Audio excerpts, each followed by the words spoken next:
గారిని మాట్లాడవలసిందిగా కోరుకుంటూ. థ్యాంక్ యూ అమ్మా. వాళ్ళే ఇచ్చారు sir. Thank you. Thank you. నీ దగ్గర ఉన్నారమ్మా, మాట్లాడుతుందా? హలో వస్తుంది. యా హలో, ఓకే, వినిపిస్తుందా?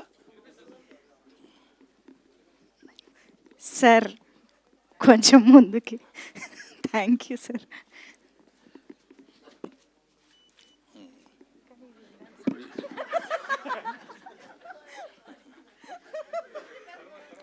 నేనే ఇప్పుడు ఇక్కడే, పర్వాలేదా? పర్లేదు సార్. లేదు సార్. ఎంజేఎం వాళ్ళు నిర్మిస్తున్న సినిమా గుర్రం పాపిరెడ్డి. ఈ సినిమా మురళీ మనోహర్ రెడ్డి దర్శకత్వం వహించే ఈ సినిమా, ఇతను అంటే నాది ఒక ఈ మొత్తం సినిమాకి నడిపించేటువంటి కథ నడిపించి దాన్ని ప్రేక్షకులకు తెలియపరిచేటువంటి ఒక జడ్జి క్యారెక్టర్ నాది. చాలా డిఫరెంట్గా, కొత్త పద్ధతిలో, కొత్త పందాలో, బహుశా మీరు ఈ ట్రైలరు ఇవి చూసినప్పుడు మీకు అర్థమై ఉంటుంది.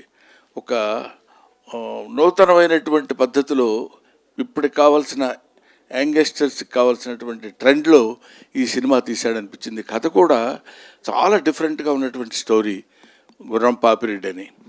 అందులో మా ఇది అతని పేరేంటి, జీవన్. ఎక్కడున్నావు జీవన్? ఇందులో ఒక ఇంపార్టెంట్ క్యారెక్టర్, అంటే సాలిడ్గా ఉండే క్యారెక్టర్. అందులో కూడా క్యారెక్టర్ కూడా అట్లాంటిదే.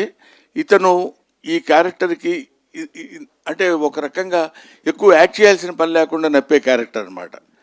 సో ఈ జీవన్ రెడ్డి ఇలాగా ఇప్పుడు వీళ్ళందరి గురించి చెప్తుంటే, ముఖ్యంగా ఈ సినిమాలో స్పెషల్ అట్రాక్షన్ యోగిబాబు. యోగిబాబు నేను మా కాంబినేషన్ లేదు, కానీ యోగిబాబు ఈ సినిమాలో చాలా హిలేరియస్ కామెడీ చేశాడు. ఆ తర్వాత కసిరెడ్డి అండ్ వంశీ వీళ్ళందరూ ఈ సినిమాలో వాళ్ళ క్యారెక్టర్స్ అద్భుతంగా ప్రదర్శించినటువంటి సినిమా. వాళ్ళు అంత బాగా చేయటానికి ఉపయోగపడినటువంటి వాళ్ళు, చేయించుకున్నటువంటి వ్యక్తి దర్శకుడు. ఇది పోతే ఇంకా మీరందరూ చూస్తున్నారు, నేను కూడా చెప్దామా వద్దా అనుకునే ఇద్దరు క్యాండిడేట్లు ఉన్నారు కదా. హీరో హీరోయిన్ గురించి చెప్పడేంటి, వీళ్ళందరి గురించి చెప్తున్నాడంటని. హీరో హీరోయిన్ మిస్టర్ చెప్పబోయే దానికి కూడా మొహాటపడతావు ఎందుకు, పేరేగా చెప్పమంది. మిస్టర్ నరేష్ అండ్ ఫరియా, వీళ్ళిద్దరూ నాకు ఫస్ట్ డే షూటింగ్లో కలిసినప్పుడు, ఇతనేమో చిన్న బాల్డ్ హెడ్తో వచ్చాడు. అంటే ఇదో గెటప్ ఏమో నాకు తెలియదు. నమస్కారం సార్, ఎవరు రానిచ్చారా వీళ్ళని? సెట్లో కూర్చుని నేనేమో జడ్జిగా అక్కడ కూర్చుని ఉన్నాను, వీళ్ళిద్దరు వచ్చి నమస్కారం అండి అని. ఈ అమ్మాయి ఏమో ఓల్డ్ ఉమన్, 95 years అమ్మాయిలాగా. వీళ్ళిద్దరు వచ్చి చెబుతుంటే ఎవరో చూడటానికి వచ్చారేమో, షూటింగ్ వీళ్ళని అలౌ చేశారేమో అనుకున్నాను నేను. ఆ తర్వాత తెలిసింది చాలా డిఫరెంట్గా డిఫరెంట్ క్యారెక్టర్స్తో, డిఫరెంట్ గెటప్స్తో వీళ్ళు కనపడతారు. చాలా దాన్ని ఏమంటారు, మనకి ఒక నావెల్గా కొత్త రకమైనటువంటి సినిమా మనం చూస్తున్నామన్న ఆ భావన మనకు కలిగే విధంగా అద్భుతమైనటువంటి సినిమా తీశాడు మురళీ మనోహర్ రెడ్డి.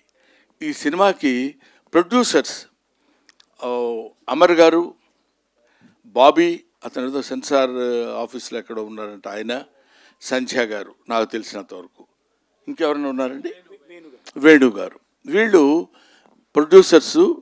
ఈ సినిమాకి ఎంత కావాలంటే ఎంత ఖర్చైనా పర్వాలేదు, ఒక అద్భుతమైన సినిమా తీయాలి, దాన్ని ప్రజల్లోకి ఎలా తీసుకెళ్ళాలనే విషయంలో ఎంతో కష్టపడి, ఒక చిన్న పాయింట్ దగ్గర కూడా దర్శకుడు రాజీ పడకుండా, దాన్ని ఏమంటారు, ఏదో పర్వాలేదులే, ఇది ఎలా ఉన్నా పర్వాలేదు అనేటువంటి భావన లేకుండా first frame to last frame వరకు అద్భుతమైనటువంటి సినిమా తీశాడు. ఇటువంటి సినిమాలు మీరు డెఫినెట్గా చూసి ఆదరిస్తారని తెలుసు. ఆదరించాలని మాత్రం మనస్ఫూర్తిగా నేను కోరుకుంటున్నాను. ఇటువంటి సినిమాలు తీస్తే, ఇలాంటి ప్రొడ్యూసర్స్ కొత్తగా వచ్చిన వాళ్ళు ఇంకా మంచి సినిమాలు తీసి, ఇంకా బోల్డన్ని సినిమాలు తీస్తే ఎన్నో కుటుంబాలు బతుకుతాయి. మన సినిమా కళకళలాడుతూ నిత్య కళ్యాణం పచ్చతోరణంగా ఉంటుందని ఒక ఓల్డ్ ఆర్టిస్ట్ లాగా మీ ముందు మనవి చేస్తున్నాను. ఓల్డ్ ఆర్టిస్ట్ అంటే కంటే ఎక్స్పీరియన్స్డ్ ఆర్టిస్ట్ లాగా మీ ముందు మనవి చేసుకుంటున్నాను. You bless them. రేపు 19వ తారీఖు డిసెంబర్ 19న ఈ సినిమా రిలీజ్ కాబోతుంది. అందరూ పాపం బాగా టెన్షన్ పడుతున్నారు. ఇప్పుడు ఈ టెన్షన్లో నేనేమొస్తాను 2 గంటల నుంచి 3 గంటల వరకు అంటే జస్ట్ డెఫినెట్గా నిద్రపోయే టైం అది నాకు.